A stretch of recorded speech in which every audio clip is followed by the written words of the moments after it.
Con la venia de la presidencia, compañeras y compañeros legisladores, dos conmemoraciones que definen nuestra identidad como país son el motivo de esta sesión solemne. Hace 200 años, con la Constitución de 1824, surgimos como una nación que afirmó su independencia. A su vez, 107 años nos separan hoy del momento glorioso en que proclamamos la Constitución de 1917. De ahí emana nuestra definición a favor de una república representativa, democrática, federal y laica, que expresa la voluntad soberana del pueblo para organizar el Estado y cumplir sus fines. La de 1917 asimiló las experiencias constitucionales anteriores, al tiempo que proyectó el destino social y democrático que imprimió la Revolución de 1910.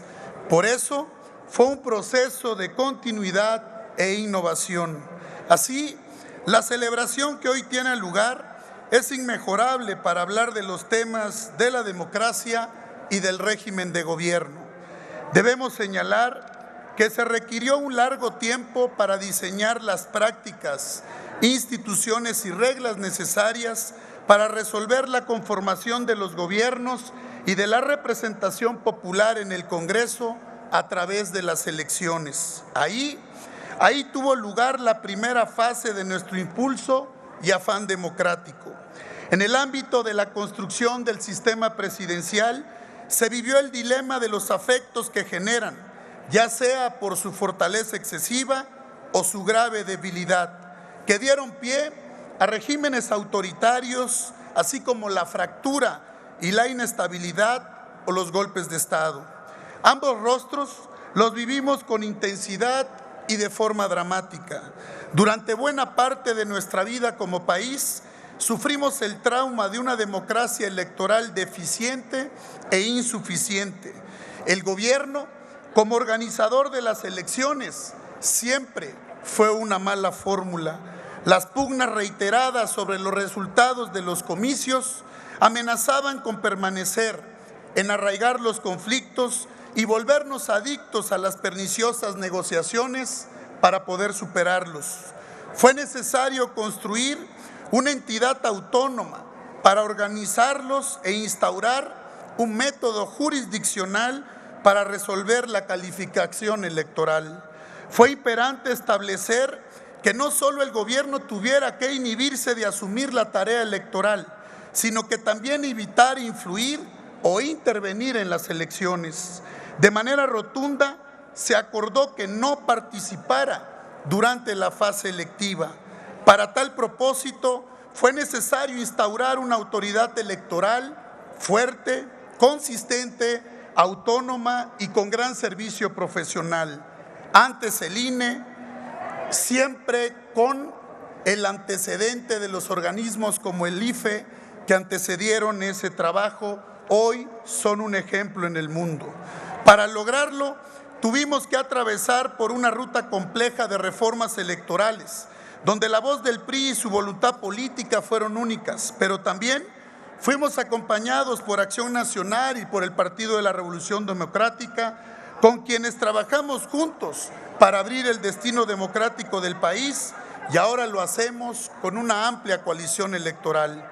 Está impreso con letras muy grandes y mayúsculas que se requiere un órgano electoral robusto y autónomo, que afectar o debilitar su conformación vulnera el régimen democrático. El INE no se toca, y menos al margen del consenso necesario entre todas las fuerzas políticas y corrientes de opinión en el país. Estamos en una transición democrática que no está completa. Avanzamos en materia electoral, pero necesitamos hacerlo en lo relativo al presidencialismo y evitar sus excesos. Nuestro afán por encontrar el camino de los acuerdos es la clave para avanzar en la transición pendiente. En el pasado, así pudimos pasar de un sistema hegemónico a otro de carácter plural, competitivo y con alternancia. Lo realizamos mediante consensos y sin medrar nuestra contribución como partido aunque perdimos viejas ventajas que se tenían. Las piezas fundamentales de nuestra transición política ha sido la organización no gubernamental de las elecciones y su realización por medio de un órgano autónomo y el impulso a que haya apoyo público, financiamiento transparente y el sistema mixto de representación, así como el fortalecimiento del Poder Judicial para ser un marco garante institucional. Más de un siglo cumplimos con la vigente Constitución y casi 80 años desde que en el 46 realizamos la primera reforma electoral que creó la Comisión Federal de Vigilancia. Si antes fue inviable y problemático que el gobierno organizara las elecciones, pretender diezmar el órgano encargado el día de hoy es absurdo, devastador e irresponsable. La identificación de los órganos constitucionalmente autónomos es un proceso que está llamado a consolidarse. Es necesario para el desarrollo de actividades especializadas para el Estado mexicano mediante instituciones garantes de una operación independiente, profesional y transparente. Alentar la pluralidad política del sistema mixto de representación ha rendido buenos frutos para afirmar la pluralidad política del país, por lo que intentar su descarrilamiento carece de todo sentido. Fracturar el circuito que ha conducido la realización de las elecciones en un marco institucional y confiable, imparcial, que resuelve las controversias por medio de las normas, permite arribar a resultados definitivos y claros para todos.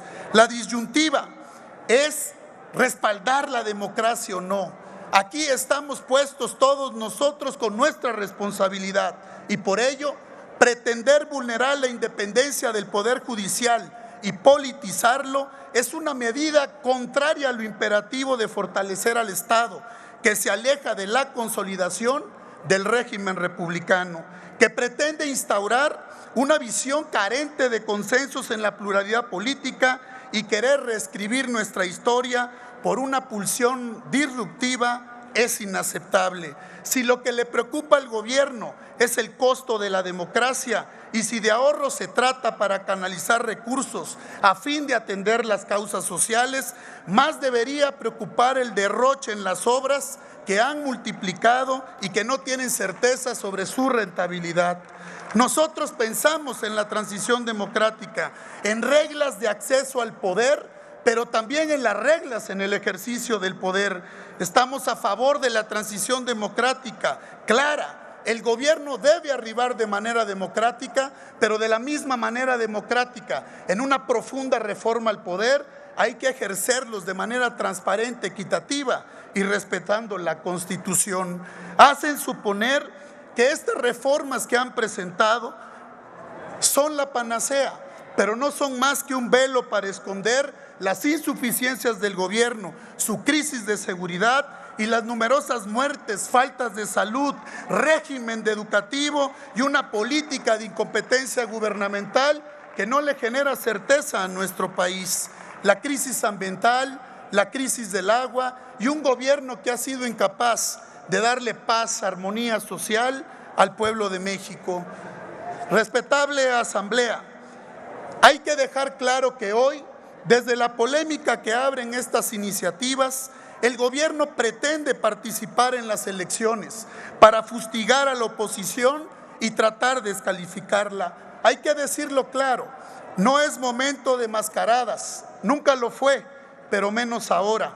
Es momento de abrazar la auténtica competencia democrática. Es el momento de responderle a México, de respaldar al Poder Judicial, de refortalecer el debate legislativo. Y hoy le decimos desde aquí al titular del Poder Ejecutivo que tenga claro que el Poder Judicial y el Poder Legislativo somos un poder, no somos empleados del poder, y que vamos a defender la Constitución en beneficio del pueblo de México. Es cuanto, Presidenta.